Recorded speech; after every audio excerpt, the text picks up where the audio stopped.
अस्सलामुअलैकुम। Welcome back to CS circuit. उम्मीद है कि आप सब खैरियत से होंगे। आज हम डिस्कस करेंगे computer science grade 12 unit number 3 programming fundamentals के लेक्चर 9 जो कि है ट्रांसपोज ऑफ अ मैट्रिक्स के प्रैक्टिकल से रिलेटेड, और इसकी हम प्रैक्टिकल इम्प्लीमेंटेशन को देखेंगे एनाकोंडा की जो है वो जुपिटर नोटबुक में, जो कि हम स्टेप बाय स्टेप जो है वो कंप्लीट कोड को देखेंगे उसकी आउटपुट के साथ कि कैसे जो है वो ट्रांसपोज परफॉर्म होता है। ठीक है, और अगर आपको ये वीडियो इन्फॉर्मेटिव लगे तो लाइक कमेंट शेयर और सब्सक्राइब ज़रूर करिएगा, और अगर आपकी कोई भी सजेशंस हैं, कोई भी क्वेरीज हैं तो आप पूछ सकते हैं। अब हम देखते हैं कि जो है ना, हम जुपिटर नोटबुक को लॉन्च कैसे करते हैं। ठीक है, उसको लॉन्च करने के लिए आपने सबसे पहले एनाकोंडा को ओपन करना है। देन जुपिटर नोटबुक लॉन्च करने के लिए आपने सिंपली लॉन्च पे क्लिक कर देना है।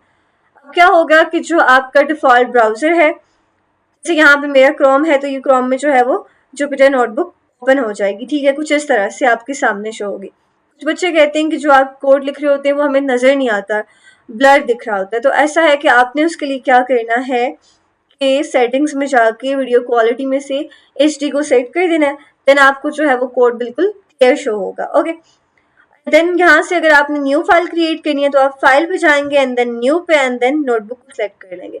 अभी मैंने जो है वो ऑलरेडी एक कोड है उसको ओपन करना है जो कि है ट्रांसपोज मैट्रिक्स से। ओके, सबसे पहले हम देखते हैं कि ट्रांसपोज है क्या, और जो हमारा आज का टॉपिक है वो बेसिकली कंप्यूटर और मैथमेटिक्स दोनों का कम्बिनेशन है जो कि बहुत ही इंटरेस्टिंग है। अब देखें ट्रांसपोज क्या होता है। सवाल ये आता है, सिंपल लफ्ज़ों में अगर हम कहें तो ट्रांसपोज का मतलब है रोज और कॉलम्स को इंटरचेंज कर देना। मतलब जो रो में डेटा था वो कॉलम में चला जाएगा और जो कॉलम में था वो रो में बन जाएगा। सिंपली अगर आप सोचें क्लासरूम में आप बैठें और टीचर डिसाइड करे कि जो पहले रो में बैठे थे वो अब साइड वाली कॉलम में चले जाएं, बेसिकली जगह को स्वैप कर देना, इसी को ट्रांसपोज कहते हैं। ठीक है, अब हम थोड़ी सी इसकी एप्लीकेशंस को भी डिस्कस कर लेते हैं क्योंकि आपको तो बहुत ही बोरिंग लग रहा होगा, तो हम एप्लीकेशंस देखते हैं ताकि आपको थोड़ा सा ना इंटरेस्ट बन जाए। मैट्रिक्स ट्रांसपोज का यूज़ इमेज प्रोसेसिंग में, मशीन लर्निंग में, इवन ग्राफिक डिज़ाइनिंग तक होता है। मतलब आपके मोबाइल ऐप्स, AI और गेमिंग सब ट्रांसपोज को यूज़ करते हैं। इसलिए ये जो छोटी सी चीज़ है ना आपके लिए लाइक फ्यूचर में बहुत ही इंपॉर्टेंट साबित हो सकती है। ओके, अब हम अपने कोड की तरफ चलते हैं। सबसे पहले लिखा है defining the original 3x3 matrix. सबसे पहले जो है वो हम एक 3x3 की मैट्रिक्स का हम बनाएंगे जिसमें 3 ही रोज हैं और 3 ही कॉलम्स हैं। पहली रो है 1 2 3, दूसरी है 4 5 6 एंड तीसरी है 7 8 9। अच्छा, मैट्रिक्स का जो प्रैक्टिकल है वो आपने लाजमी देखना है। ठीक है, जो भी चीज़ें, जो भी आपको कोई थोड़ी सी भी एम्बिग्यूटी है ना, आपको उस प्रैक्टिकल में लेक्चर 8 में बिल्कुल क्लियर हो जाएंगी। ठीक है, इस कोड को देखने, इस प्रैक्टिकल जो लेक्चर 9 है इसको देखने से पहले लेक्चर 8 को लाजमी देखिएगा। ऑलराइट, अच्छा, इससे हम एक टेबल समझ सकते हैं। ठीक है, ये जो हमारे पास है ना एक टेबल की फॉर्म में, लाइक मार्कशीट जहाँ स्टूडेंट्स के मार्क्स रोज और सब्जेक्ट्स में लाइक सब्जेक्ट्स होते हैं वो कॉलम्स में और रोज जो होते हैं उसमें हम कह दें कि स्टूडेंट्स के मार्क्स हैं। ठीक है, अब यहाँ पे नेक्स्ट लाइन में हम क्या करेंगे, hash printing the original matrix as a list, print matrix is matrix. यहाँ पे क्या हो रहा है कि आपके पास जो है वो पहली लाइन में हमने एक सिंपल मैट्रिक्स बना दिया। ठीक है, यहाँ पे मैं इसको रन करती हूँ, आप आउटपुट को देखिएगा।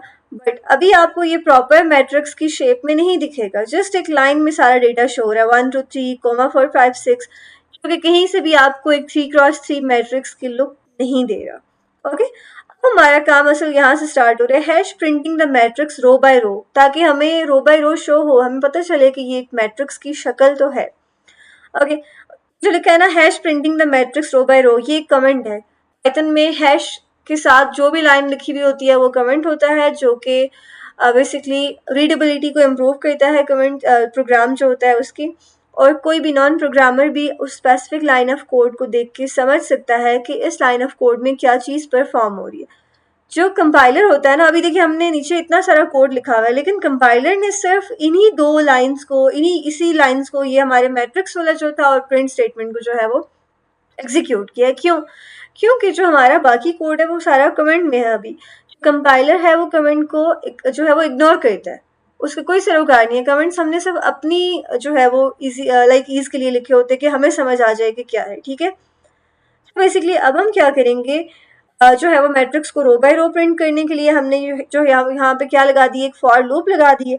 इससे मैं हैश को रिमूव कर देती हूँ and then hash print I. यहाँ पे इसका मतलब है कि जो हर एक रो है उसको अलग अलग प्रिंट करना।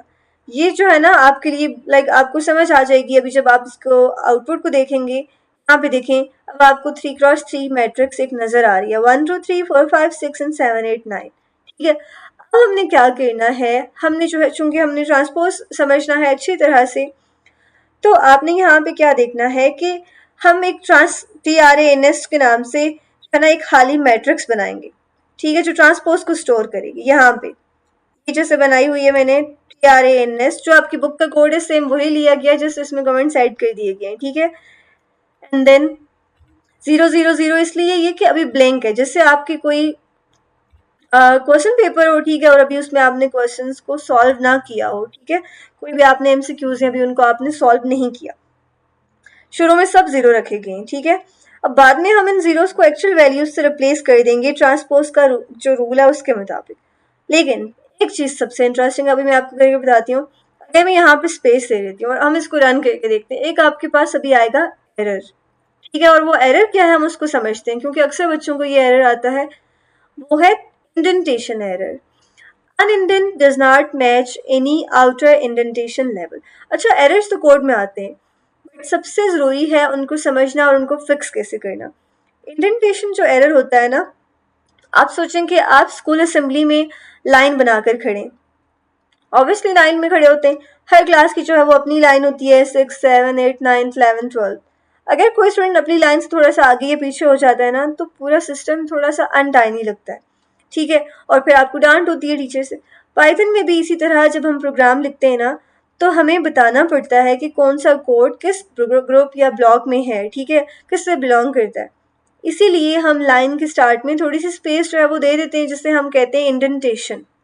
ओके, जिससे असेंबली में लाइन तोड़ देंगे तो ऑब्वियसली डांट तो पड़ेगी ही आपको। वैसे ही अगर पाइथन में इंडेंटेशन सही ना हो तो वो बेसिकली गुस्सा होकर ना आपको इंडेंटेशन एरर दे देता है।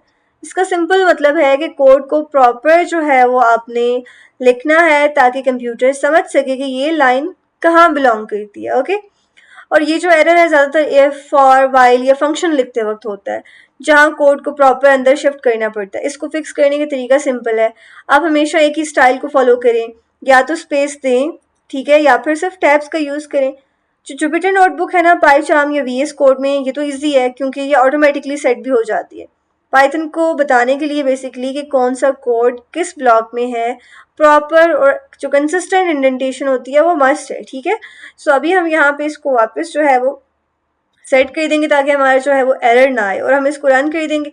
अभी हमारे पास कोई आपको जो है ना आउटपुट नहीं शो होगी इसकी, क्यों? क्योंकि अभी हमने जो है वो इस पे लूप नहीं लगाई। यहाँ पे हम लिखेंगे for row in range LE in matrix and then for col in range LE in matrix and then transpose col row equals to matrix. अब ये क्या है हमारे पास, इसका मतलब ये है कि यहाँ से जो है ना सबसे पहले outer loop for row in range LE in matrix चलेगी, जो रोज के ऊपर चलेगी 0 से लेकर 2 तक, क्योंकि 3 रोज हैं। फिर जो हमारी इनर लूप है ये वाली, for col in range LE in matrix चलेगी, ठीक है, जो कॉलम्स के ऊपर चलेगी। और सबसे इंपॉर्टेंट लाइन है ये trans COL, column row equals to matrix row column. ये लाइन बेसिकली रो और कॉलम की पोजीशन को स्वैप कर देती है। मतलब अगर एक एलिमेंट पहले रो इक्वल्स टू 0 और कॉलम इक्वल्स टू 1 पे था और वैल्यू इक्वल्स टू 2 थी, तो अब वो चला जाएगा row equals to 1 and column equals to 0 पे, जो कि ट्रांसपोज है। ठीक है, समझने का तरीका सिंपल है कि रोज और कॉलम्स की कुर्सी को स्वैप कर दे। Got it? देन हमारा यहाँ पे एक मैसेज प्रिंट हो जाएगा, hash printing the transpose matrix as a list. ये मैसेज आपको शो हो जाएगा, hash print the transpose of the matrix. अब हम देखते हैं कि हमारे पास आउटपुट क्या आती है अभी तक की।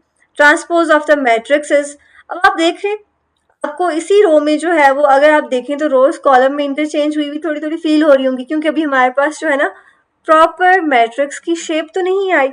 इसलिए अगर आप अभी देखें, अभी थोड़ा सा एम्बिगियस कोड है, आउटपुट है, ठीक है, लेकिन थोड़ी थोड़ी आपको समझ आ रही होगी कि पहले था 1 2 3 4 5 6 और 7 8 9, अब जो है वो 1 4 7 हो गया, 5 8 हो गया और 3 6 9 हो गया।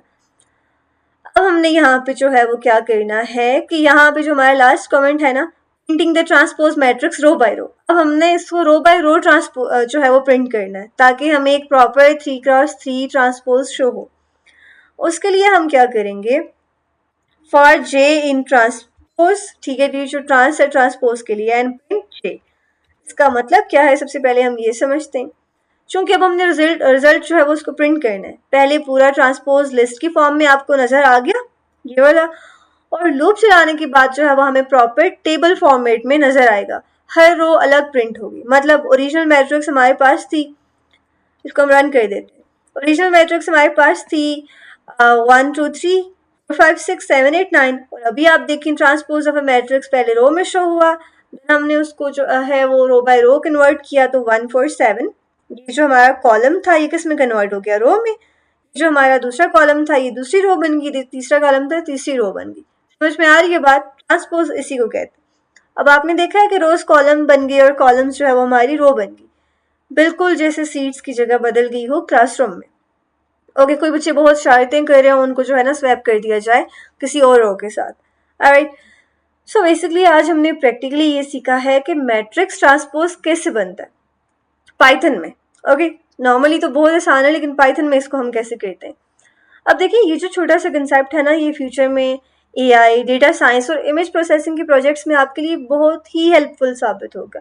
आप खुद भी इस कोड को मॉडिफाई करके देखें, 2x2 की मैट्रिक्स ट्राई करें, 4x4 की मैट्रिक्स बना के देखें और अपना रिजल्ट चेक करें। अगर आपको जो है वो ये लेक्चर पसंद आए तो लाइक, शेयर और सब्सक्राइब जरूर करिएगा, और हम मिलते हैं नेक्स्ट वीडियो में। अपना ख्याल रखिएगा। अल्लाह हाफिज़।